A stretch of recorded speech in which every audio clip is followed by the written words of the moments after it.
gue punya visi yang 5 tahun ke depan. AP4 nggak ada di Indonesia, gimana caranya? Gue mesti ada, harus gue kejar ada. Jadilah seperti ini. Semoga bisa ada edisi-edisi khusus yang terinspirasi oleh AP4 lah. Bikin project nggak mungkin jadi mungkin tuh adalah satu hal yang harusnya semua orang bisa kerjain. Kenapa? Karena mewujudkan sesuatu yang nggak mungkin jadi mungkin itu kan perlu effort yang gede, dan effort itu kan ujungnya kreativitas. Kalau kita kreatif, kita komit sama kita konsisten, itu bisa jadi. Itu dulu gue bikin project yang nggak mungkin sebelumnya, yang gue balapan naik Pajero Sport mesinnya diesel, semua orang bilang, lu gila ya bikin mobil off-road, lawannya mau mobil 5000 cc lebih kecil, terus datang naik mobil segede gini diesel pula. Gue bilang, kalau menang itu pasti, lu beli aja pialanya.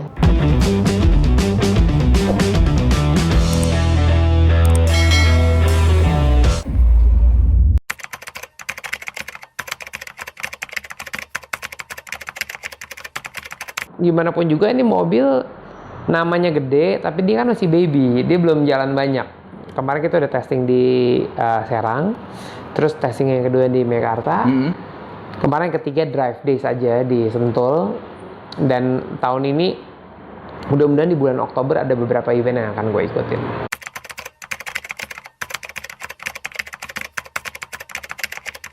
Tugas gue sebagai brand ambassador Mitsubishi pun juga bukan hanya cuma cuap-cuap di atas panggung, ngasih tahu spesifikasi mobil atau apa, tapi gue juga punya satu kewajiban untuk memberikan feedback kepada mereka gimana untuk mensempurnakan semua produk yang ada. Siap. Pastinya masukan-masukan itu banyak mereka dapat. Tapi secara intens juga gue kasih masukan mereka bahwa seperti dari expander jadi expander cross gitu ya. Kalau Indonesia tuh punya uniqueness-nya adalah kita terpisah di berbagai pulau, dan juga kita selalu punya jiwa untuk exploring. Jadi nggak menutup kemungkinan bahwa Indonesia zaman sekarang kita mesti ingat penduduknya 260 juta. Kita selalu compare Indonesia dengan Eropa, tapi yang salah satu negara Indonesia kan berapa belas negara Eropa kalau jumlahin.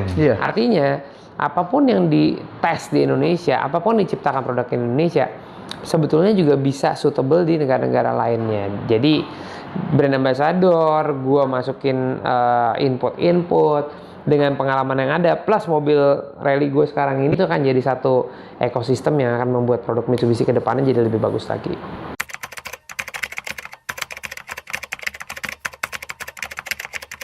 Seingat gue 2013.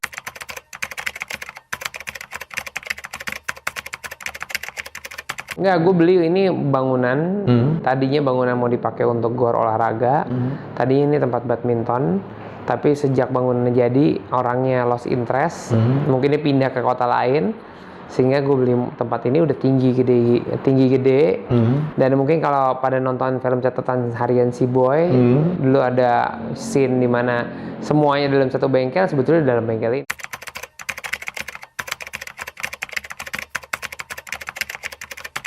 Ada Evo 4 bekas gua, ada Evo 10 bekas gua, ada Evo 10 atau lagi bekas gua, ada Evo 8 juga bekas gua. Jadi gue tuh senengnya gini, gue bukan majority, gue bukan hobi dagang mobil, bukan. Tapi gue suka meneruskan mobil gue kepada orang lain yang punya potensi untuk bisa merawat mobilnya. Jadi kayak Evo 4 gue gitu ya, gue kasih orang yang punya objeknya kira-kira dia bakal suka ikut rally, jadi mobil yang pernah menang buat gue akan berarti buat dia. Evo 10 selesai masa tugasnya, nggak gue sayang-sayang. Buat apa gue sayang-sayang? Benda mati nggak usah di-attach ya kan. Berguna buat orang, dia mau mulai karirnya gitu, ikutin. Jadi industri jalan. Selama kalau gue nge-keep mobil sama gue dan gue jadiin pajangan doang tuh nggak. Orang juga mau bangun Evo 10 berapa lama, gimana partnya ini itu panjang sampai akhirnya nggak jadi. Mendingan barang jadi selesaiin, jual. Terus gue bangun dan gue ngeliat itu, gue punya visi yang 5 tahun ke depan. AP4 nggak ada di Indonesia, gimana caranya? Gue mesti ada, harus gue kejar ada. Jadilah seperti ini. Jadi mobil lama gue masih maintain, mobil yang masih aktif ikut, sementara gue udah punya mobil baru lagi untuk ya showing to the world aja kalau industri ini jalan.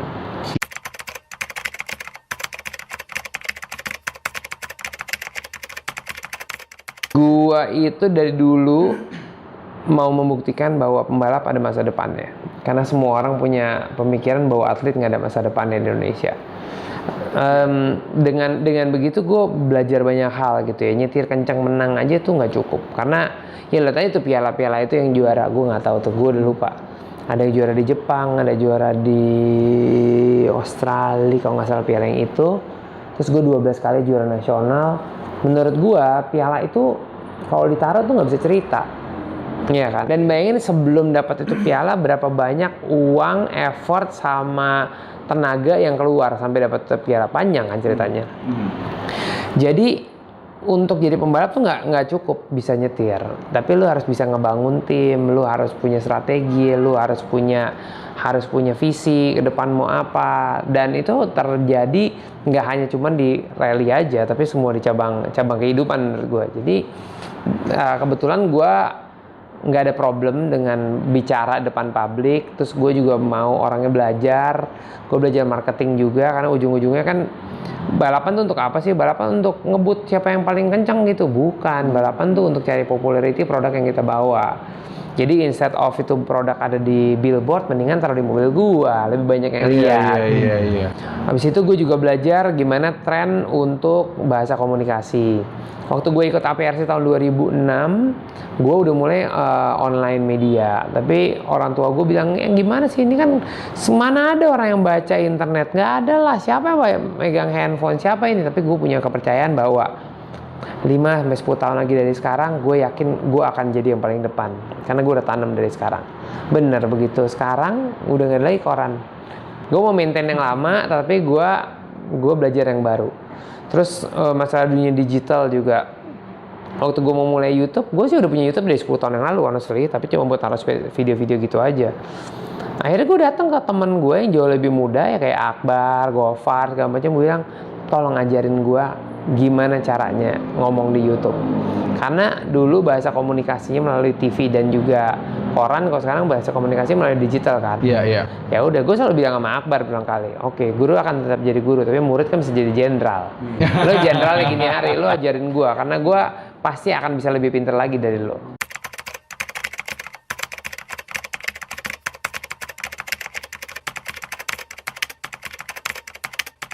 Enggak, di angkatan gue udah nggak ada orang-orangnya. Ada, cuman nggak seintens gue di dunia motorsport gitu. Ya gue udah kedatangan rival-rival yang datang dan pergi, dan gue tetap ada di sini.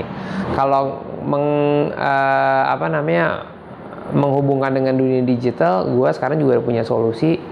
Di tempat ini kita juga memproduksi dan juga mendevelop game digital. Makanya itu di situ ada LMP1, LMP2.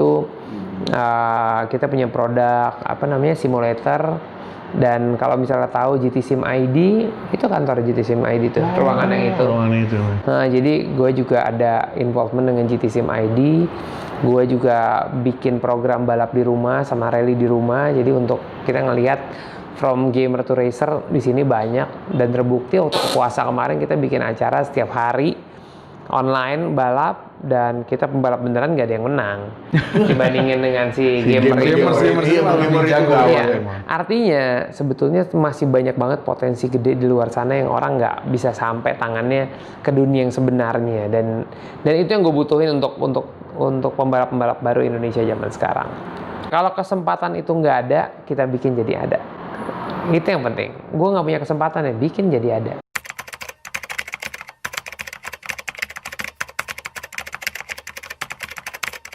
Banyak. Kalau drifting, Amandio dulu belajar sama gue.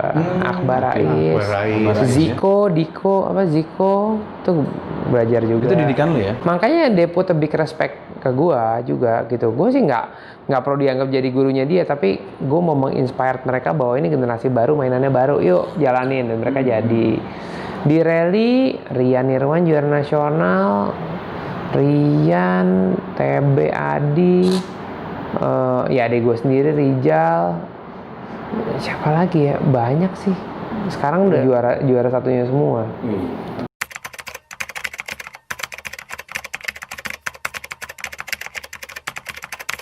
Karena sebetulnya gini, gua nggak bikin sekolah balap intens karena yang lebih penting itu ngajarin safety driving sebelum balapan. Gua punya sekolah safety driving namanya RDL, Riva Drive Labs. Ini fokus utamanya adalah tingkat keselamatan berkendara. Semakin banyak orang yang ngerti safety, semakin banyak juga orang yang terinspirasi untuk coba balap. Iya. Karena mereka tahu dulu ini aman, baru mau coba. Baru mau coba. Iya. Orang tuh nggak mau coba dulu, baru, bener kayak gini. Jangan ngebut-ngebut dulu baru tahu safety-nya, harus tahu safety dan dasarnya dulu lah dasarnya. Dan sekarang ini gue bekerja sama dengan teman-teman gue juga. Sekarang kita lagi ngelola sirkuit go-kart Sentul. Sirkuit go-kart Sentul kita naikin unsur safety-nya. Kenapa? Bukan buat kita, buat anak-anak kecil. Karena anak gue udah mulai main, anak teman gue udah mulai main, dan di situ kalau lokasinya lebih safety, kita akan merasa lebih aman. Setuju. Dengan begitu akan lebih banyak lagi orang. Gue masukin ke YouTube channel gue, anak gue mau ikut balap, karirnya begini. Kita kehilangan generasi kecil tuh banyak. Nggak ada orang balik ke balap. Terlalu banyak yang udah banyak kerjaan lah, jadi gamer lah, pergi ke mall segala macam. Iya. Dengan memberikan informasi di YouTube, sekarang nih yang mau start anak kecil tiba-tiba dalam 2 bulan ada 15. Gitu, karena mereka tahu, oh ternyata gini caranya, kalau nggak tahu, oh kesana gitu. Jadi gue bikin guidance aja yang baik untuk orang-orang yang interest di dunia balap. Kalau nggak interest ya nggak apa-apa, kita kan nggak buang garam ke laut.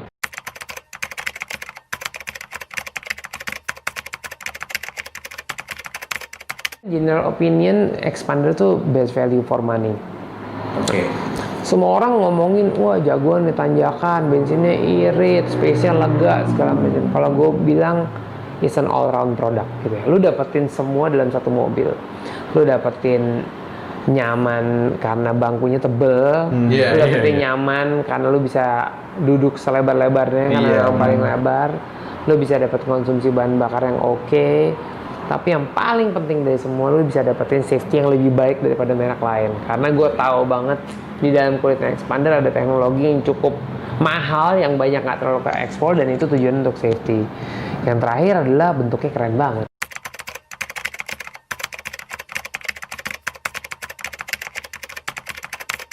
Perlu diperhatikan adalah journey plan. Jadi si journey plan ini adalah sesuatu yang sangat menentukan kenyamanan berkendara.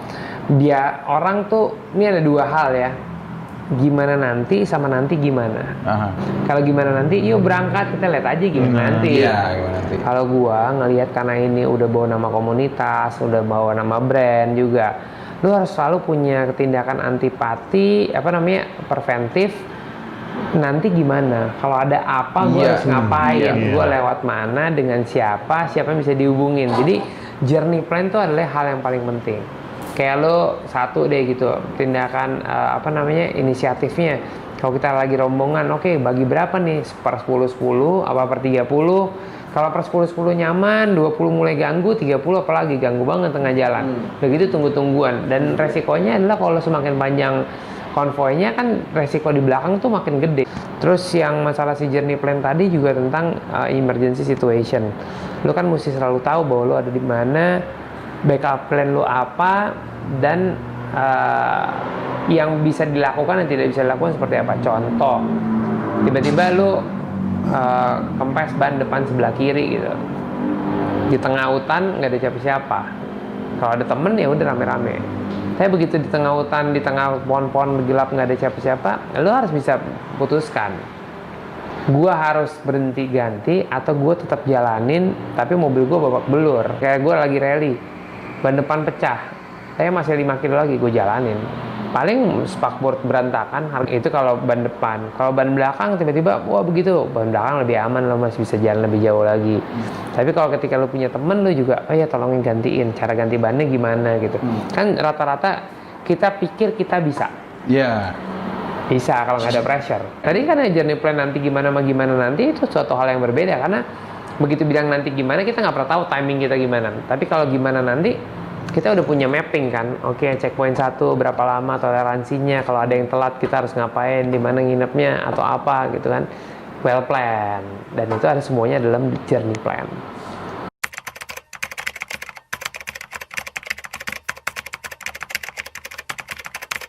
Semoga, gue juga minta gitu soalnya.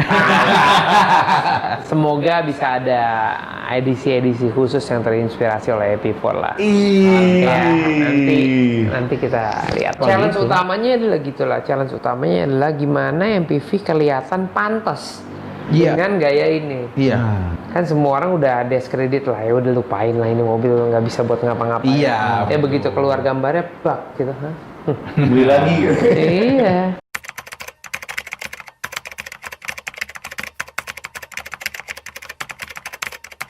Untuk bikin satu mobil biasa, ya untuk bikin mobil satu dari scratch sampai jadi mobil kalau perusahaan mobil internasional itu costnya jangan ditanya deh, gila, is a billion ya? dollar, Wow. is a billion dollar. Kalau untuk mobil ya dari scratch, tapi untuk EP4 karena ini adalah mobil yang udah jadi, kemudian dikembangkan menjadi sebuah kendaraan kompetisi. Mereka pun juga ada bracket budgetnya. Bracket budgetnya itu dari 180.000 euro sampai 400.000 euro. Nah kebetulan ini adalah mobil yang pertama yang paling ribet. Ribetnya karena belum ada sama sekali. Jadi hitungannya jadi mobil pertama. Ya jadi dan itu keribetannya lu yang ngeluarin gitu kan. Iya. Ya, dan lu yang ngebedah itu gitu Iya, kan. iya. Jadi ya hampir 400.000 kira-kira 400.000 euro. euro. Cuman mesti dipahami bahwa dari semua uang yang keluar ini akan jadi sangat murah ketika semua customer akan merasakan kelebihannya. Gue ini kan jadi kelinci percobaannya aja. Iya. Dan budget promo yang sangat gede itu ya sebetulnya gue yang taruh resiko. Yang resiko ada di gue. Iya, Ada benar. kekurangan ini, gue harus develop ini. Ada kekurangan ini, harus develop ini. Dan itu nggak ada artinya dibandingin misalnya mobil WRC. Mobil WRC 1,2 juta euro harganya. Wow. 20 miliar harga mobilnya. Itu mobil WRC. Untuk mobil yang R5 tuh ya plus minus lah sama ini. F1 lebih parah lagi, mau 3 juta euro apa harga mobilnya. Jadi motor sport emang nggak apel sama apel kalau dibandingin gitu dengan mobil biasa. Iya. Cuman dengan keberhasilan si mobil satu ini, berapa mobil biasa yang bisa kejual? Ya nggak? Betul. Jadi betul, by setuju, comparison setuju. tuh crossing nggak bisa lihat dari sisi harganya aja.